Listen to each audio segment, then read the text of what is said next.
All right. So everybody get comfortable. Welcome to Public Policy. Uh, Today's session is really special. I'm really excited to welcome back Ben Cecil. He's the Deputy Director of Higher Education Policy at Third Way. Today he's going to be talking to us about federal policy shifts impacting education and access. And I'm Alexandra Salas. I've been on the USDLA Advisory Board, and I'm also Chair of Public Policy. And I'm delighted to be with you this afternoon. And thank you all for uh, coming to us this afternoon. All right, Ben, it's all yours. Thank you so much, Alex, for the invitation. I'm happy to be here. Looking forward to having a conversation about what is going on in Washington, D.C. from a federal policy lens when it comes to education and access, because certainly there's been nothing going on, right? Um, and so as Alex said, my name is Ben Cecil. I'm the Deputy Director of Higher Education Policy at the Third Way. We're a national federal policy think tank, and our education program focuses on accountability, return on investment, and quality in higher education. And we also do a little bit of K-12 work in addition to that as well. My goal today is that I'm going to give some brief kind of overviews of three different topical areas of what is going on administratively that affects higher education and access, most recently under this last summer's reconciliation bill, also known as the One Big Beautiful Bill Act, also known as the Working Family and Taxpayer Cuts Act, I believe is now what it is being renamed. As well. So lots of different things to talk about and lots of things going on. My focus predominantly in my work is on higher education policy. So that's where I will be spending the bulk of my time today, but also we'll touch on some issues related to broadband and access that also came down through the reconciliation bill, which do connect very directly to higher education and distance learning in particular. So certainly it has been a busy year for higher education. Across the board, we have seen quite a bit of changes at the federal level. There has been quite a bit of change at the Department of Education. We've lost a number of career staff who've been there for several years. We've also been navigating all sorts of different funding cuts and different levers that are being pulled in order to get colleges and universities to comply with the administration's kind of priorities that they are pushing in the space. Um, that being said, it sometimes can get a little bit overwhelming to understand what is the meat of what the changes are versus what is kind of the larger headlines happening in higher ed. And so my goal today is that I'll focus a little bit more on, again, some of these changes that have passed and have already been written into law under the recent reconciliation bill, and many of which have already gone through the negotiated rulemaking process, meaning they are scheduled to take effect on July 1st of this year. So we're talking about things that are currently being discussed and currently being regulated in the federal environment. Again, all of this comes from the One Big Beautiful Bill Act that was signed last July 4th of 2025. And so budget reconciliation bills are uh, it's essentially an exercise in zero-based budgeting. You know, for everything that's going to cost a little bit of extra money, there also has to be a corresponding something that saves money, that zeroes it out. Reconciliation is a tool that can be used once per fiscal year and is often a vehicle for substantive legislative changes on a partisan basis because reconciliation bills are not subject to the filibuster in the Senate. There's some other regulation, there's some kind of other rules that happen around reconciliation that are not, you get maybe a little bit too in the weeds for this conversation. But the key takeaway to be discussing here is the reconciliation bill and the higher education provisions are truly what we would, they're legislative changes on the scale of what we would see under a full reauthorization of the Higher Education Act.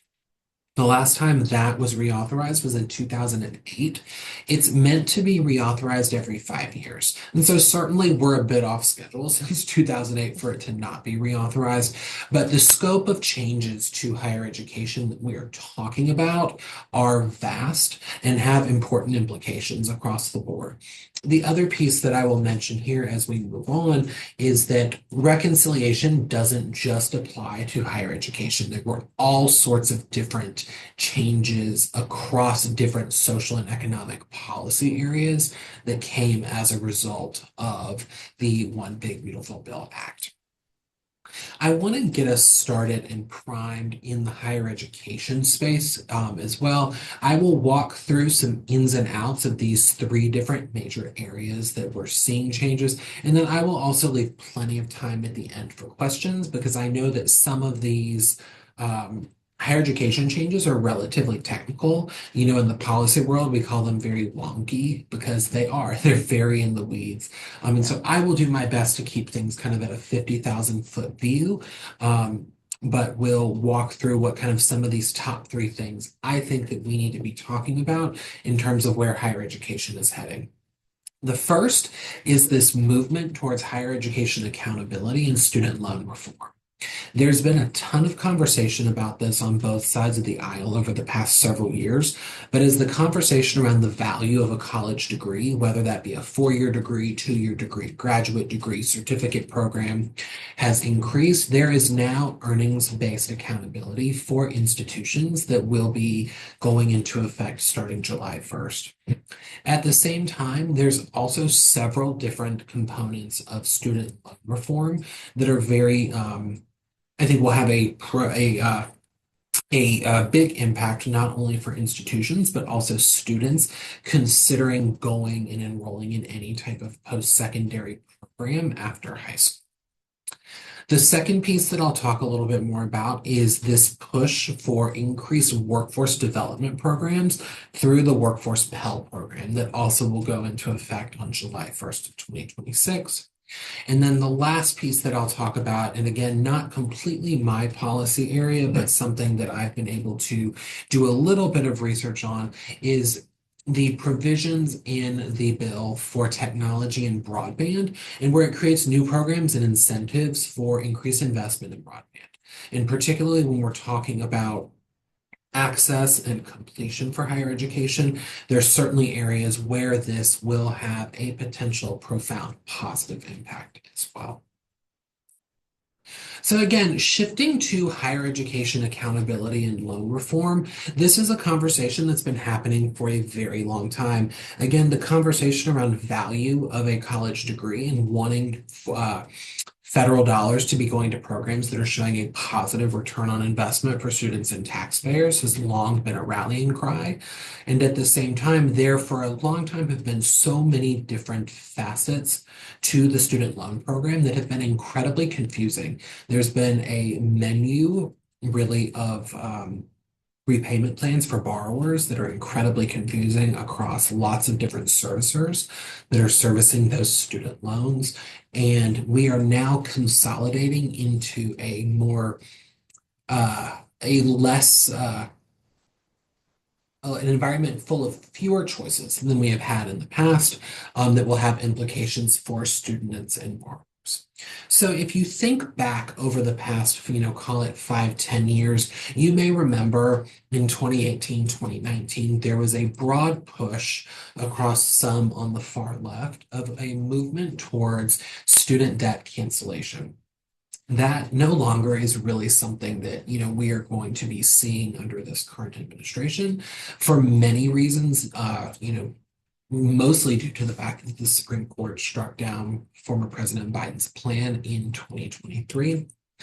At the same time, there were again, myriad different repayment plans that students had the option to enroll in. As of July 1st, there will only be two repayment plans for students, kind of your traditional repayment plan, and then one income-driven repayment program that's known as the Repayment Assistance Plan. And so that replaces all of the former income-driven repayment plans that existed. There will be just two choices for new borrowers in an effort to try to streamline those. Some things that are important to know is that the repayment assistance plan does have some type of payments that are adjusted based on a borrower's adjusted gross income, and it does offer full loan forgiveness after 30 years. And so it's a pretty long time, for a borrower to get there. It also includes a $10 a month monthly payment. That again is relatively in the weeds, but I think what's really getting a lot of conversation right now, particularly in the policy world, is the elimination of the Graduate Plus loan program, often known as the Grad Plus program. And in conjunction with the elimination of Grad Plus, there's also new loan limits that are going into effect for graduate and professional students. This all connects because for a long time, the graduate students have held a significant portion of the federal student debt portfolio. And this is an effort to try to, have graduate students borrowing less and also reducing the amount that the federal government is lending to students, trying to prevent overborrowing. The Graduate Plus Loan Program, for those that aren't familiar, that was a program that was essentially a top-up program above the pre-existing limits for students borrowing from the federal government to go to graduate school. What that meant is that above the limit, a student could borrow through Grad Plus up to the cost of attendance that was set by their institution. It was a program that was created in 2005. It was supposed to be addressed in the 2008 Higher Education Act reauthorization. Of course, if we all think back to 2008, we were looking at a very severe financial crash in the markets. More people were going back to school. More people had become eligible for payment assistance, and there just really wasn't political will to address Grad Plus. That was our last reauthorization. In the interim years, only about 15% of graduate student borrowers borrowed through the Graduate Plus program, but they held 32% of the overall federal student debt portfolio, which is a very large misalignment between what a program costs versus what a student is actually borrowing and the debt they're taking on. So the way that this is trying to be addressed, in addition to eliminating the Grad Plus program, is new borrowers will only be eligible to borrow federal student loans for graduate school up to about $100,000 in aggregate for graduate programs versus $200,000 in aggregate for professional. I mention that because this gets into some of the current policy discussions that are happening, particularly around how those programs are classified as either graduate or professional. Again, I go back to the elimination of the Grad Plus program. My understanding of the goals of those on the right in Congress was to try to prevent overborrowing and not giving students debt that they will never be able to repay, while also making sure that the government isn't lending, loans that they might not ever see paid back. At the end of the day, there will be certain challenges with that. It has the potential to have some issues with access, particularly for low-income students or students of color. It also was a program that, allowing unlimited borrowing for, that same group, particularly for low-income students, was that something that was ultimately in their best interests? And I think that's a question that a lot of people in Washington that do higher education policy are thinking about. But when it comes to these loan reforms, there's four major things that I'm keeping an eye on that I think are things that will be happening over the next couple of months and throughout the remainder of 2026. The first is going to be implementation. If you recall a couple of minutes ago, I mentioned that the reconciliation bill was signed into law on July 4th of 2025, and all of these new provisions go into effect on July 1st of 2026. And so that's about 361 days from signing to implementation.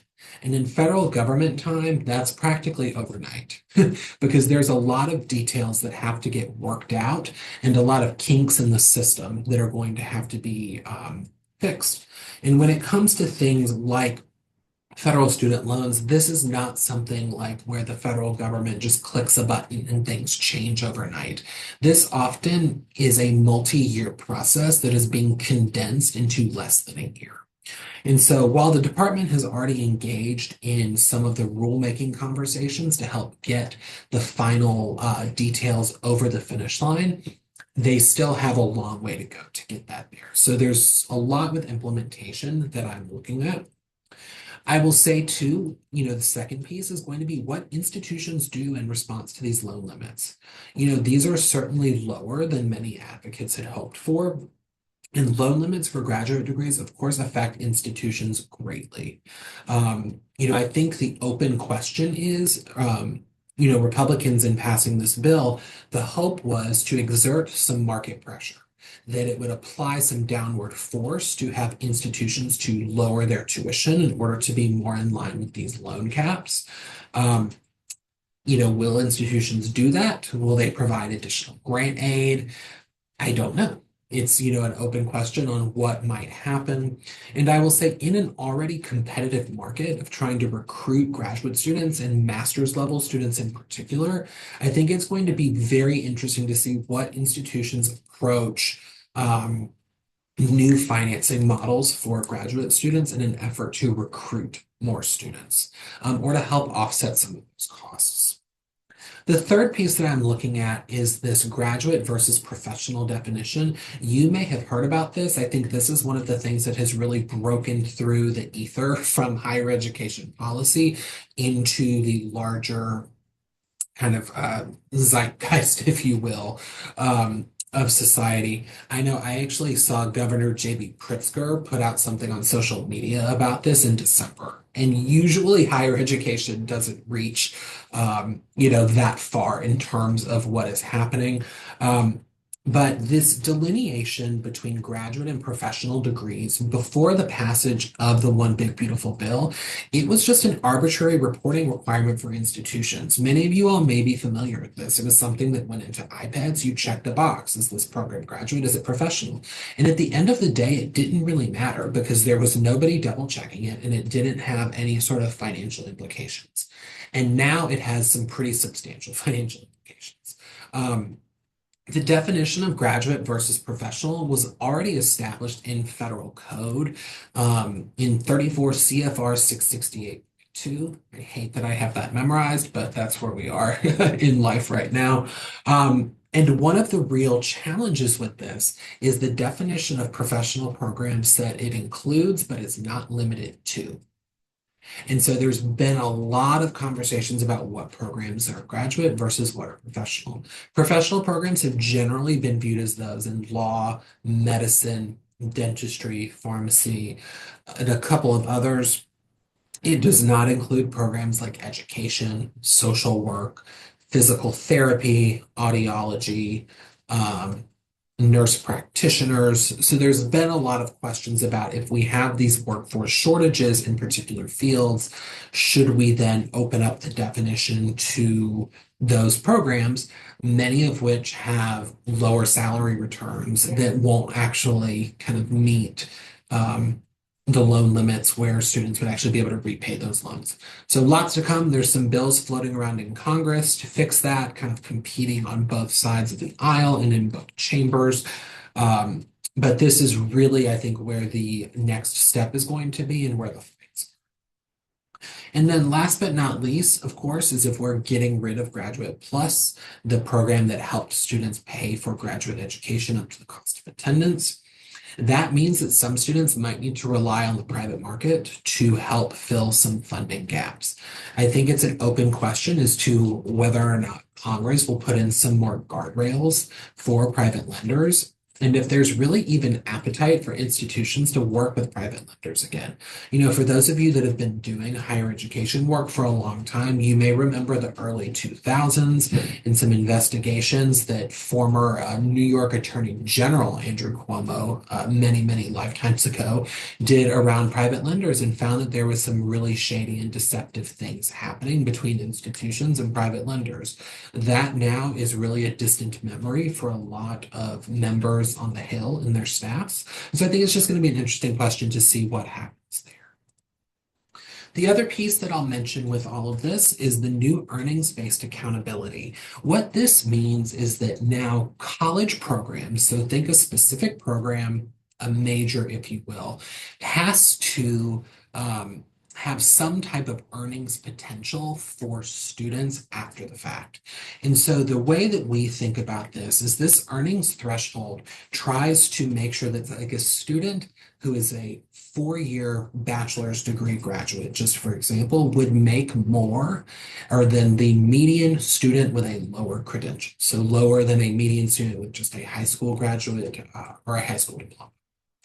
And so the real goal of all of this now, many of you all may be familiar with gainful employment. It is the idea that we are now trying to harmonize accountability across institutional types, across programs, and across levels. And so all higher education programs will now be subjected to that same earnings test, that their graduates on average earn more than an individual, the median individual with a lower credential.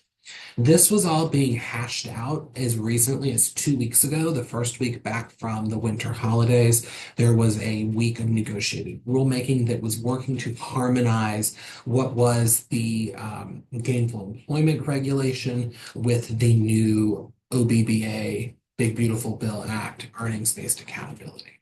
So now what has happened is these two are harmonized together. There is no longer the debt to earnings measure that was included in gainful employment for anyone that is familiar with that regulation. The department felt that this was duplicative. There's also now an off ramp for failing programs where they can do a type of teach out type exit, or they can stop, or students would then have to pick a different. I think it's also important to situate where we are talking about this as well. I know there's been a lot of fear in the higher education community that this is going to mean a mass closure of college programs, and it largely won't. We're looking at it's less than 6% of programs across the board would actually be in danger of failing the earnings threshold. And so it's really not something that we're going to see a mass closure of college programs across the board. And then there's also going to still be some data reporting requirements from institutions. It used to be called financial value transparency under the Biden administration. It now will be renamed the STATS system, the Student Tuition and Transparency System. Shifting gears for just a minute and talking about workforce Pell, I know this is a policy that many people are probably very familiar with because it has been moving through Congress for several years in lots of different forms. And so I think it's important that we talk about what's important to know about this. The Pell Grant, of course, is the federal government's way that it helps low to moderate income students pay for college. Of course, loans have to be repaid, grants don't. The Pell Grant program fortunately has enjoyed bipartisan support for a very long time. It's been around since the early 1970s. The Pell Grant used to pay for, almost the full cost of a 4-year college degree. Now it pays for about a third. And so the purchasing power of the Pell Grant has consistently gone down. That's a function of a lot of different reasons. Of course, the economy changes, and the Pell Grant is also funded in a very interesting way in the federal government. Part of it is mandatory spending, which means it's not subject to all of these fights in Congress about money. The other part of it, and the majority of it is discretionary, which means it is subject to the fights in Congress. And so there's a lot of nuances in that of how it's funded. But what is going to happen effective July 1st of this year is Workforce Pell will extend Pell Grant dollars to short-term career training programs for the first time. These programs are generally 8 to 15 weeks in length, so we're talking about shorter term programs that are meant to reskill or upskill those looking to get a different credential. There are a lot of caveats with that, though. These programs must be aligned with high skill, high wage, or in-demand occupations in a state, and it also has to lead to a recognized credential that is also stackable, with the goal that a student who completes a workforce Pell eligible credential would then be able to stack those credits into a 2-year program or into a 4-year program. There's also some important accountability metrics in the workforce Pell provisions. These programs have to show a 70% job placement rate, a 70% completion rate, and there's also a value added earnings test that exists that I'm not going to get into here because there's a kind of formula that exists around that. But essentially, we're talking about the same kind of concept as the earnings threshold in the accountability portion. One of the things, too, that's really interesting in Workforce Pell right now, in particular, is the Pell Grant program writ large is a federal program that is run kind of through the Department of Education and through the Federal Student Aid Office. Workforce Pell programs will have a large involvement of states. Again, and I think it goes back to a lot of the current administration's idea of, returning education to the states and all of that. Um, and so the regulations in Workforce Pell will require state governors to base their approval decisions on each state's definition of high need, high skill, or in demand. So what this means is it's trying to have a little bit more labor market connection. For someone, I live in Virginia. So what are programs that are in need in Virginia of these short-term credentials? That might be very different than the needs of someone who wants to go and receive that credential in Wyoming or Utah or Maine or wherever. So it's trying to give a little bit of flexibility to make sure that these dollars are directed to students in programs where it will directly benefit the workforce. This also means that workforce Pell programs must align with a state's economic and workforce priorities, again, rather than this federally defined list. Now, of course, much like everything with federal policy, there's a lot when it comes to the devil being in the details. Workforce Pell, again, has been around for a very long time, the concept of it. But in all of the previous versions of it that have existed across the board, we have not actually had such a written out and codified now involvement of states. And so I think many states, it's a double-edged sword. Many states have shown that they're incredibly excited to have these workforce Pell dollars be eligible, to be used for programs in their state. At the same time, those same states, some of them are viewing this almost as an unfunded mandate because a lot of the data collection capabilities and first level approvals for workforce Pell programs are going to come from state data. Now, many of these data, some exist for states.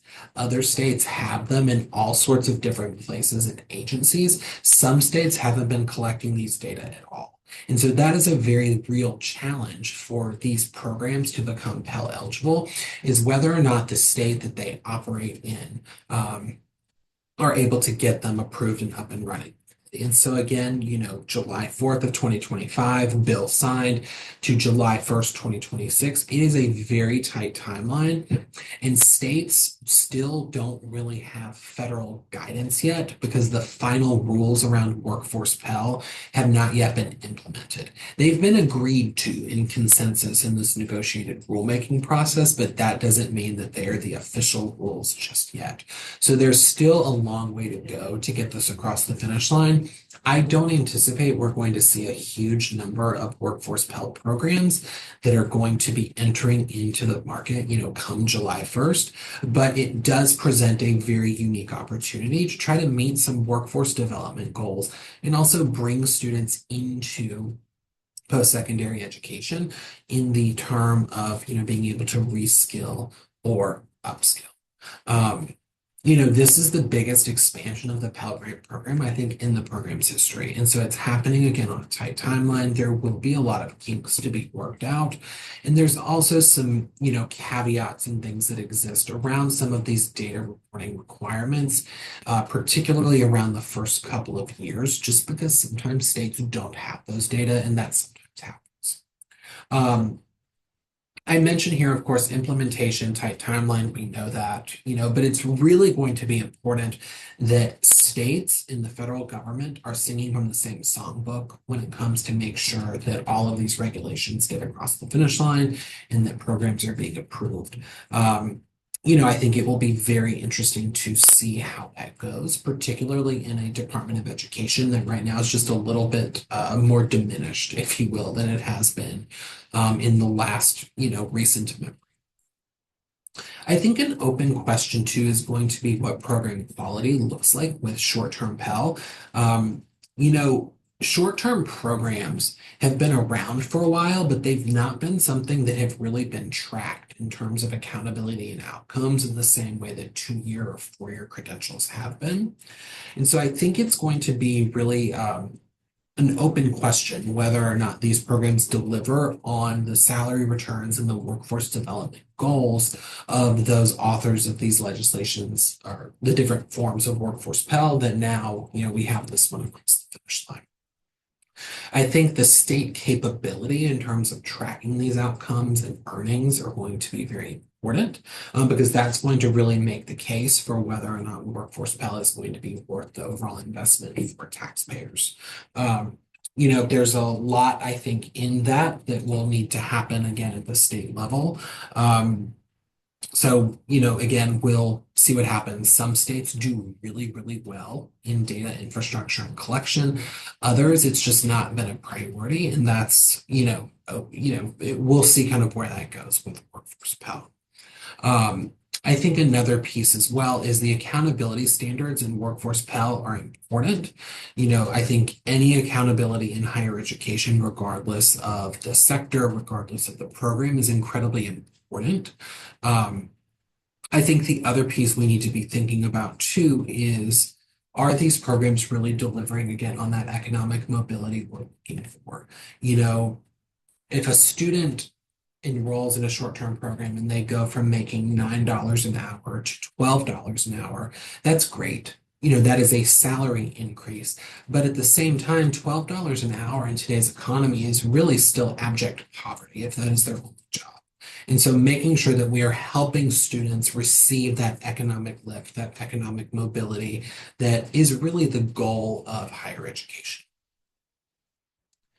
And then the last piece that I'm going to mention here is some of this work around broadband access and technology. I'll repeat again that this, isn't completely my policy area of expertise, but there's a lot of really exciting things that came out of the One Big Beautiful Bill that I think are going to help some education access pieces that are incredibly important. The first is there is some broadband access provisions that existed through OBBA, excuse me, there's three B's.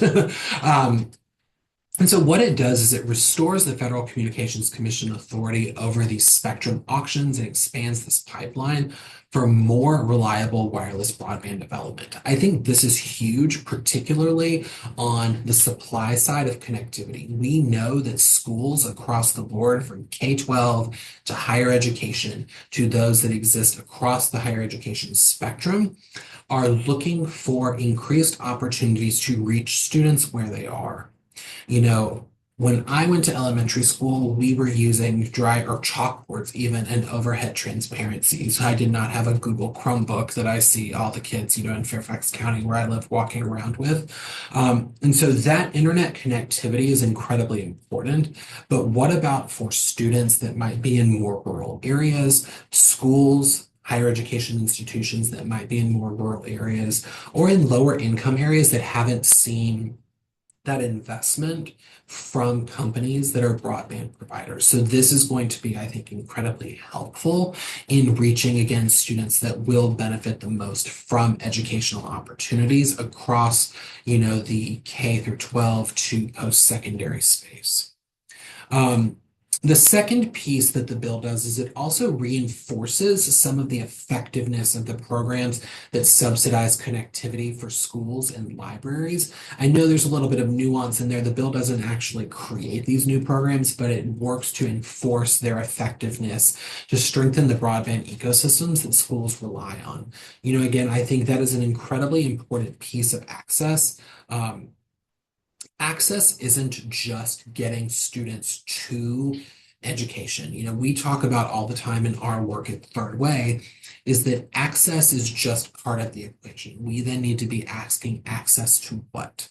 And so that way a student can get to the other end of a completed credential and reap the benefits of their education. And broadband plays a huge part in that, particularly for post-secondary access with these underserved populations. Many of you may be familiar with the idea or the population of the some college, no credential population. Um, there are millions of Americans that have some form of post-secondary education beyond high school, but have never finished a certificate program or finished a community college degree or finished a four-year degree. Getting those students back into higher education has been one of the most perplexing and challenging issues for institutions.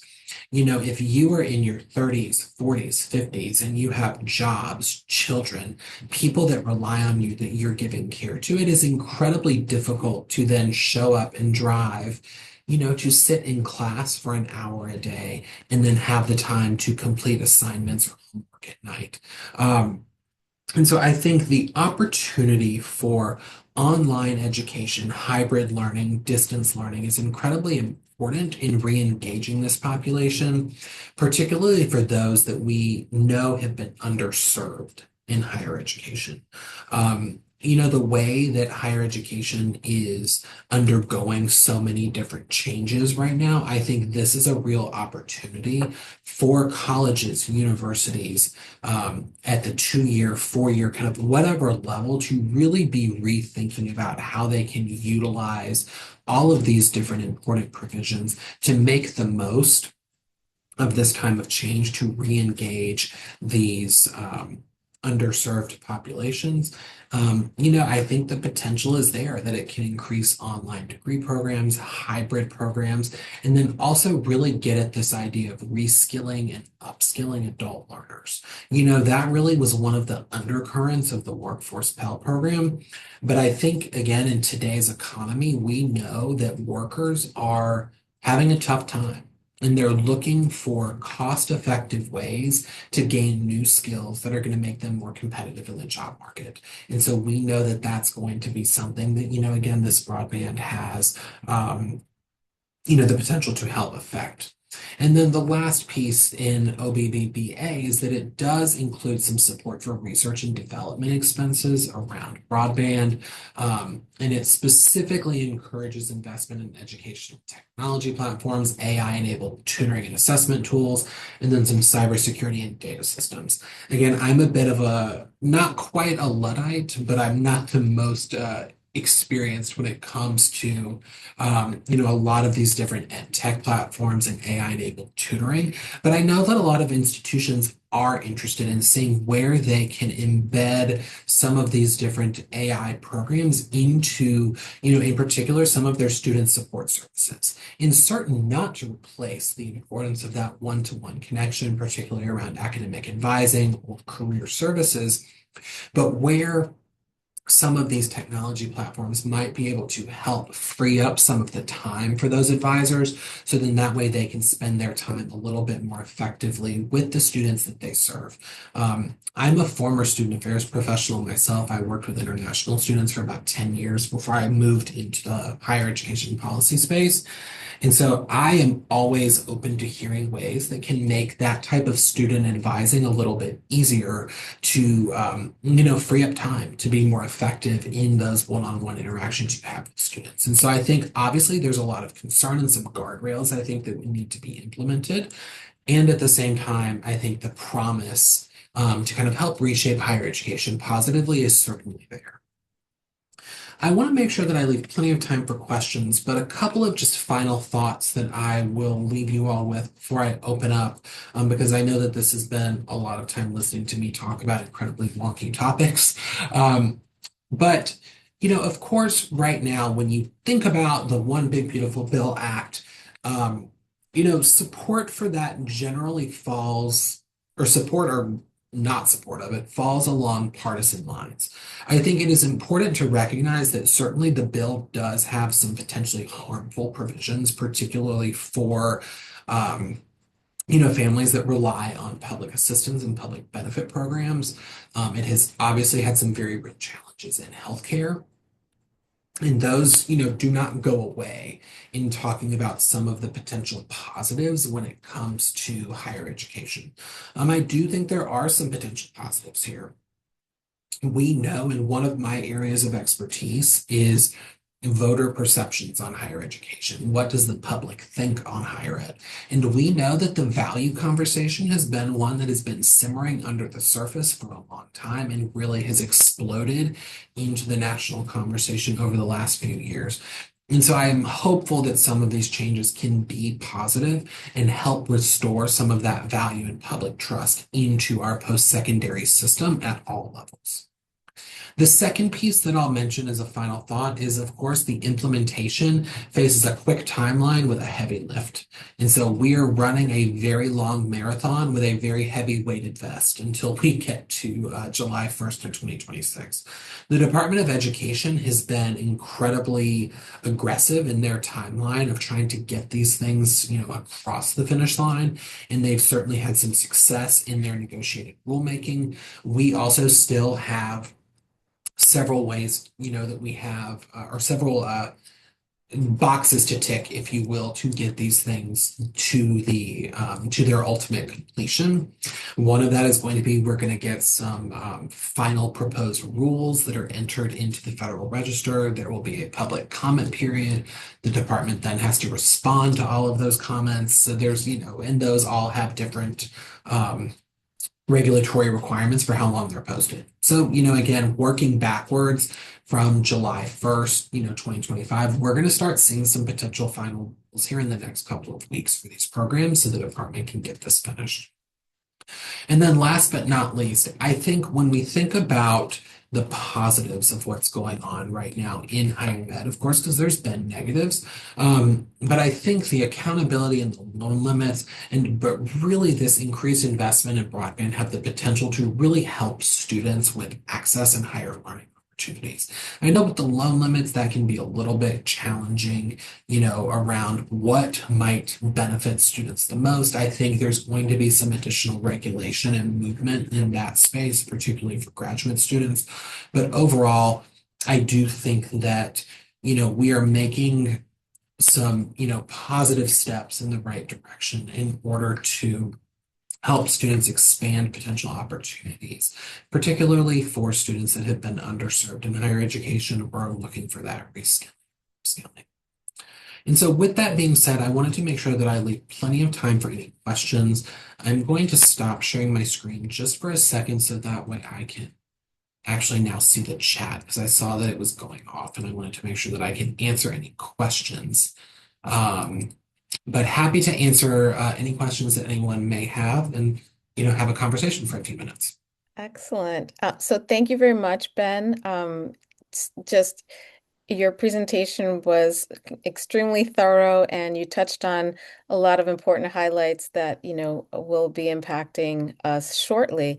There was a couple questions and a comment in the chat. The first one was from Kelly Brown.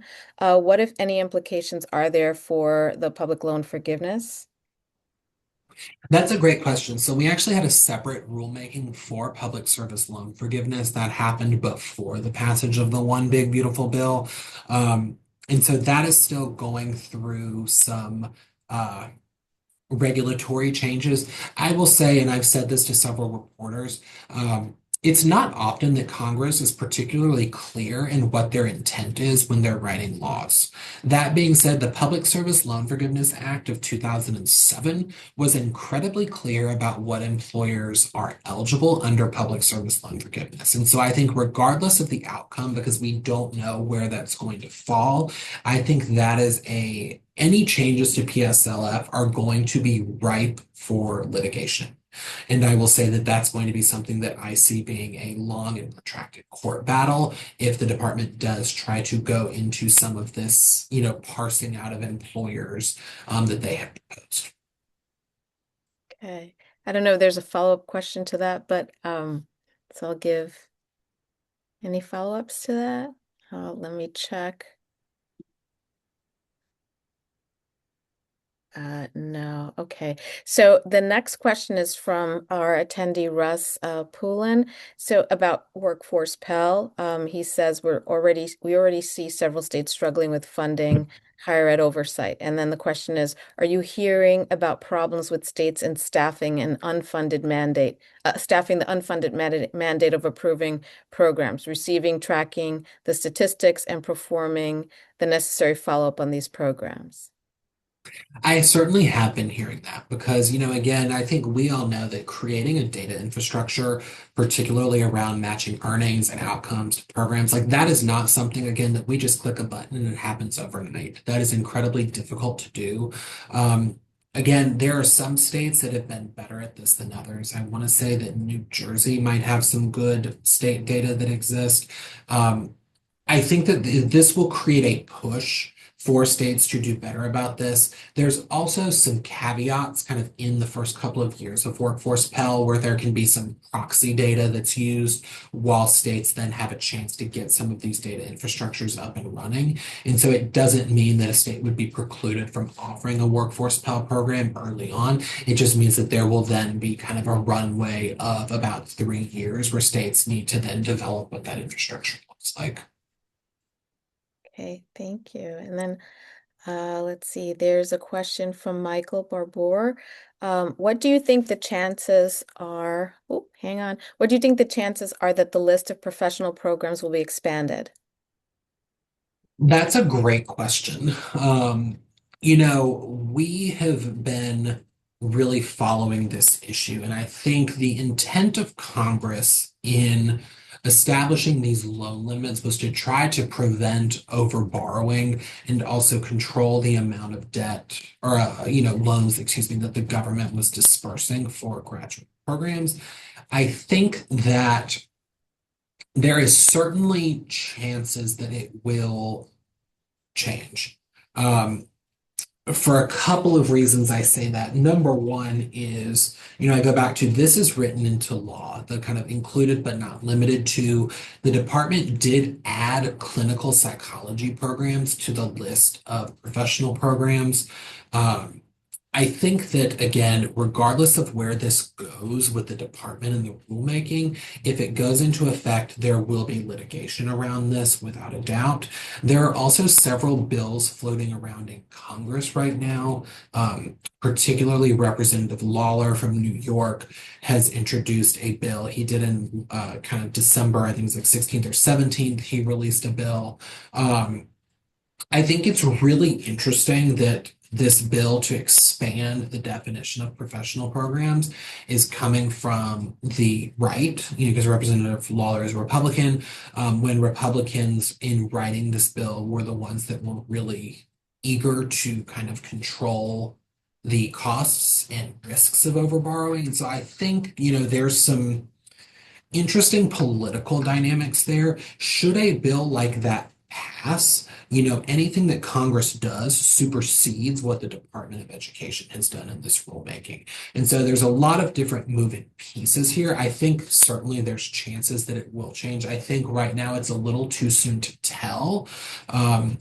Just when you think Congress is going to get, to the point of passing something, we're sitting here on January 22nd, staring at the face of another potential government shutdown on January 30th. If it sounds like we're living in deja vu, it's because we are, because we just went through this. And last I looked a few hours ago, the House was not able to agree to a rule to even bring the appropriations minibus to the floor. That may have changed in the last few hours. Like I said, I haven't looked at the news, since this morning. But, you know, as you all, I'm sure, are aware, the Republican majority in the House is particularly low right now. I mean, I think they've got like a 1 or 2 vote majority. They've had some attendance issues. So all of that to say is maybe there might be some Democrats that cross over and support Representative Lawler's bill. It's hard to say. I could see a world that that happens. I also don't know that it is something that is totally reaching their top level of priority right now either. So think, that's a long way of saying we're going to have to wait and see, but there's certainly some interest in reopening the conversation around that definition. Okay. And then I do have a question. It's short. What do you think, what do you recommend that institutions should be doing now to prepare for workforce Pell implementation? I think for workforce Pell implementation, the thing to really be thinking about is making the case, I think, on the outcomes. I think that's going to be really important in sustained kind of support of the workforce Pell program and making sure that the story is being told for how these programs really connect to workforce development. And are delivering on what the goals of workforce Pell were. It was a very contentious policy for a very long time. And so there are definitely still some on both sides of the aisle that are skeptical of the workforce Pell program. And so I think in preparation, in addition to, the data infrastructure and making sure that, the information is, able to be collected and reported, it's also thinking ahead for what is the message and what is the story around workforce Pell. And then are these programs delivering the outcomes that, the authors of the legislation were really looking for? Thank you. Thank you. And I do have one more, unless there's somebody in the audience that has another question. Please feel free to type in the chat. Okay, there's one more. This is from Jarrett. I'm curious about the 8 to 15 weeks career training programs. How can a participant get funding for participating, and will this be a certification earned program? So keep in mind, we're talking about Pell Grant funding. And so not every student is eligible for Pell Grants. So we're talking about students that are low to moderate income that would then get this grant to then be able to complete a certificate program. And so it does need to lead to a recognized credential. It also will count against a student's overall Pell lifetime eligibility used. And then it also will, I just lost my train of thought. I'm so sorry. It will count for, again, the lifetime eligibility. And then, I'm sorry, it's prorated the amount that a student will be able to get based on the length of the program. Right now, these are looking at certificate programs that are actually kind of before undergraduate level. So we're talking about like specific workforce development, career training programs that are generally offered at community colleges or for-profit institutions. There's also some conversations happening about how to connect workforce Pell with registered apprenticeships. There's not quite a complete kind of meshing of the jigsaw puzzle there in terms of the regulatory environment. Um, but at the end of the day, right now, this is really meant more for the kind of pre-baccalaureate certificate programs, 8 to 15 weeks, with the goal of workforce development, high skill, high wage, in demand, in a specific state to meet workforce development needs, is the overall goal of the program. Well, I have one more question. So for institutions planning enrollment, right, the 2026, 2027 enrollment, what should we expect with Grad Plus ending, right, for new borrowers, especially around financing, equity impacts, and institutional risk? I think there's a lot there when it comes to getting rid of Grad Plus. At the end of the day, there are, I go back to the statistic I shared earlier that only 15% of graduate student borrowers borrowed through Grad Plus. And so we're talking about a smaller subset. Now, Mhm. the loan limits do potentially present some challenges. When we're talking about an annual maximum of $20,500 for a graduate program, that means that students, to pay tuition and fees and also have living expenses on $20,500 a year will be difficult. And so I think institutions really need to be preparing for how they are going to potentially try to assist students as best they can. Is that going to be assistantship opportunities? Is that going to be grant opportunities? Or is that going to be, looking at potentially the cost of attendance? I know that's a really difficult thing for an institution to necessarily do. But I think the bigger takeaway that I have in terms of planning is institutions are really going to have to carve out why their program is the right fit for a student and why a student should enroll. What benefit are they going to get? Why should they take that on? And then how is the institution going to support them in this new funding environment? I think is going to be really important. Um, I don't know that we're going to see necessarily a huge drop off of graduate student enrollment. I think that's a little bit, you know, I'm not certainly not ringing a five alarm fire there at all. But I do think longer term, that is going to be something to be thinking about is that competition and kind of the overall marketplace. Um, and I will also, I don't think I said this earlier, for students that are already enrolled, there's a grace period of 3 years where they will still be eligible to receive a lender grad plus. And so the goal is that students that are already grad plus borrowers will be able to finish their programs. The goal isn't that they are, then left high and dry and not able to actually finish because that's not a good investment for students or for the government. Got it. Got it. Any last minute questions for Ben? All right, Ben, I think you're off the hook. Well, I just want to tell you thank you so much. If you are willing to share your slides, we'd love to be able to send them out to our attendees. Wonderful information, and I understand that this is like a moving, this is a moving issue, right? So as soon as you update it, there's more that's happening. But I do appreciate your time, and you will definitely be invited back. So you will be hearing from me.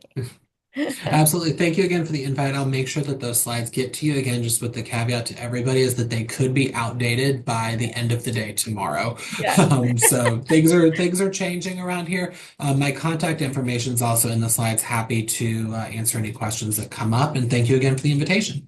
Thank you, Ben, Thank you, as Ben. always. Yeah. Thank you. Yeah, and I'm gonna second Alex's comment that you have an open invitation here. We love when people want to come and just kind of go, hey, this is what's going on today, because we we get it. There's shifting sands. So, but thank Yes. you, and thank you to all of our attendees as well. And hopefully we'll do this again tomorrow. Yes, and please, if you are interested in going to our conference in June, there is a discount code there for all public policy attendees. There it's in the chat, so consider that.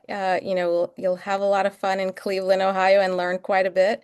And Ben, when the Third Way does its summit, please let us know. Absolutely, I will. Thank you for the reminder. We're kind of in the process of figuring out what is next. Again, just trying to pull our heads, back above Yes, water after a busy last few months. yes, I bet. I Understandable. bet. All right, so everyone,